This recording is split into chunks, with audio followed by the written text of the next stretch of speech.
All right, Math 8. We've got lesson 2-5, graphing using y equals mx plus b. Now, we already have said in the last lesson that m is the slope. So what is this b number over here? We'll find out. So here I have got what we call a linear equation. It's linear because it has a y and an x in it. So this is going to make a line, because we found out that linear equations make lines. So we're going to go ahead and plug in values for x to find out what we get for y, and then we're going to plot those points. So let's start by plugging in -2 over here. So I'm going to do 2 times -2 minus 1. So this is 2 times -2 is -4. -4 minus 1 is -5.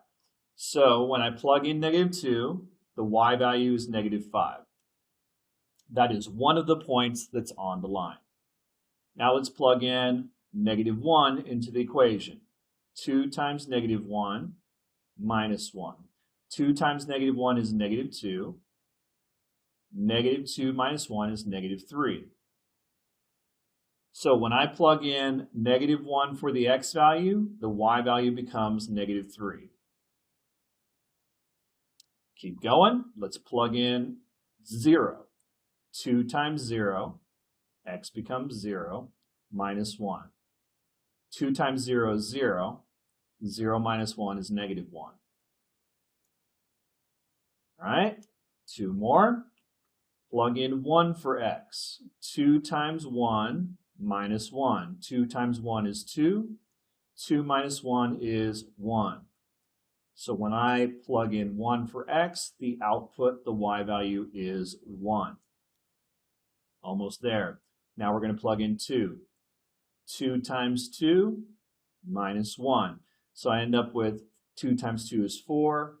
4 minus 1 is 3. So when I plug in 2 for the x value, I get 3 for the output. Okay, let's go ahead and graph those 5 points. So first point is at -2, -5. First point's right there. Next point, -1, -3. So I go back 1, down 3. Next point, 0, -1, right here. Next point, 1, 1, right here. Next point, 2, 3, right here. And this is a linear equation because we have literally made a line right there. So here's the line that we've created. Remember, linear equations have an infinite number of points on the line. So these are 5 of the infinite number of points that are possible for this equation. We can just keep on plugging in x values and getting new y values, and they'll always form this line. You can even plug in decimal answers, and you'll get points on this line. All right, so we've got this line. Now what I want to do is find the slope and the y-intercept of the graph. So let's find the slope first. Remember, we can pick any 2 points to find the slope. So let's just pick these points right here. It looks like the change in the x value is 1 and the change in the y value is 2. So looking at the change in y divided by the change in the x, we get 2 over 1, or just 2 for the slope. We are also supposed to find, so that's the slope. The slope ends up being 2.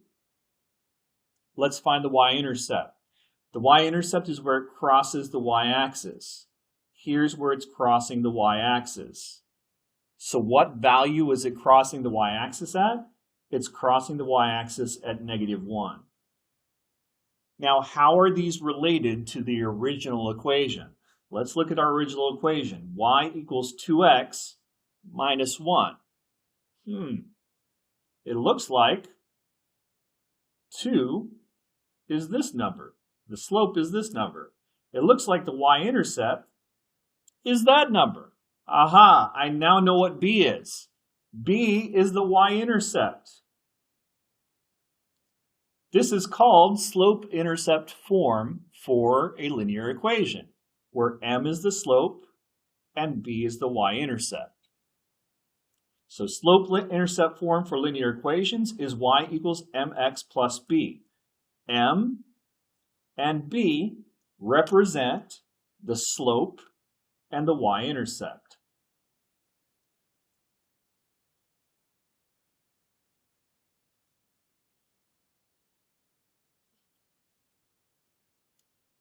All right, so let's look at these problems here, and then I'll teach you how to graph using just the slope and the y-intercept. So one method of graphing is plugging in points and getting a table of points and then graphing them using a table. Another way to graph is by using the slope and the y-intercept. So here, the number in front of x, the coefficient of x, is -4/3. That's my slope, -4/3. This number right here, the constant term, is my y-intercept. My y-intercept is at 5. Now, one of those is on the graph that we can actually plot. That point is 5. If that's my y-intercept, that means this line will cross right here at 5. Now, your slope tells you how to get to the next point. It says go down 4, because that's the change in the y values. This is going down 4. And then this is the change in the x value. 3 is going right 3. So to find my new point, I would go down 1, 2, 3, 4, and over 1, 2, 3. There's a new point. I can use my slope again. Down 4 over 3. 1, 2, 3, 4 over 1, 2, 3. There we go. There's my line.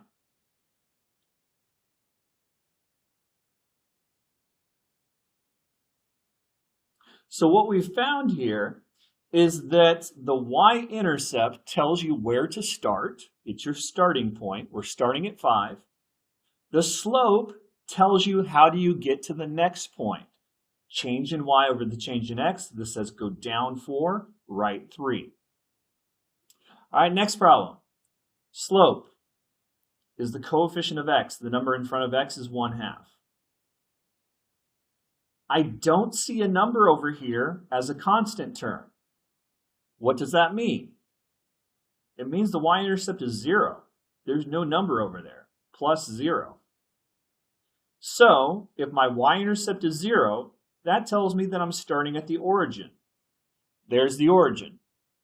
To get to the next point, this says I should go up 1, right 2. Change in y over change in x. Up 1, right 2.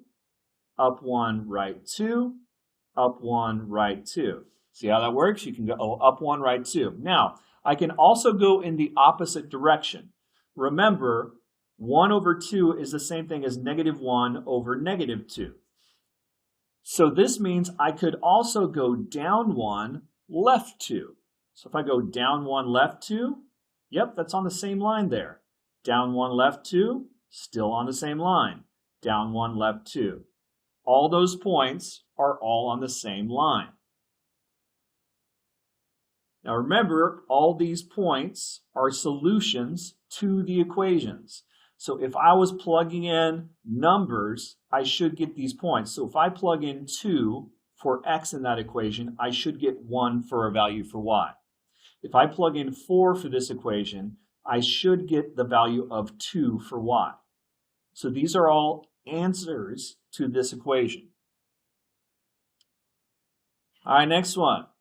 My slope is 3, or 3 over 1. My y-intercept is -4. So the y-intercept tells us where to start. This equation is saying, hey, start at -4. So we go down 4. And it's saying to get to the next point, we go up 3, right 1. So up 3, right 1. Up 1, 2, 3, right 1. Up 1, 2, 3, right 1. I could also go down 3 and left 1. It's kind of off the graph, but it's possible to do that. All right, so here is our line. Remember, these are all equations. These are all solutions to the equation y equals 3x minus 4. If you plug in an x value, these are the y values you're going to get. All right, keep on going. Last 3. This one, the slope, there's a negative out front. That means it's -1 over 1. Y-intercept, 4. This one, slope, -2 over 3. Y-intercept, -1. This one, this is the constant term.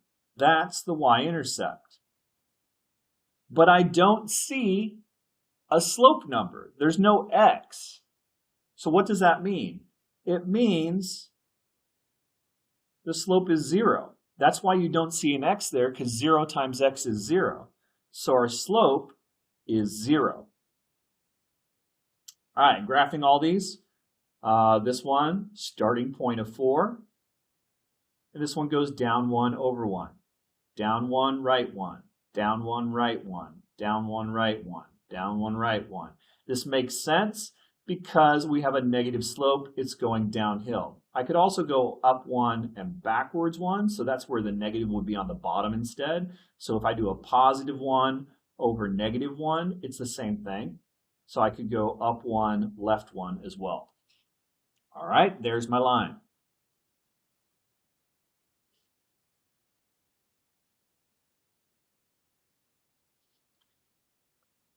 Next, I got -1 as my starting point right here.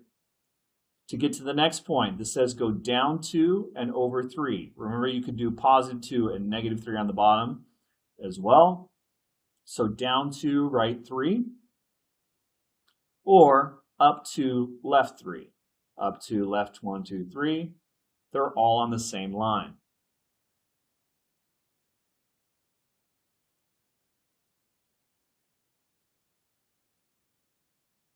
Last one, y-intercept is 3.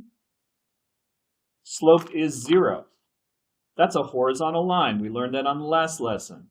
So y equals 3 would simply look like this. It has a y-intercept of 3, and it has 0 slope. That means it's a horizontal line. All right, that's all the math I got for you today. Math hard? I'll see you later. Bye-bye.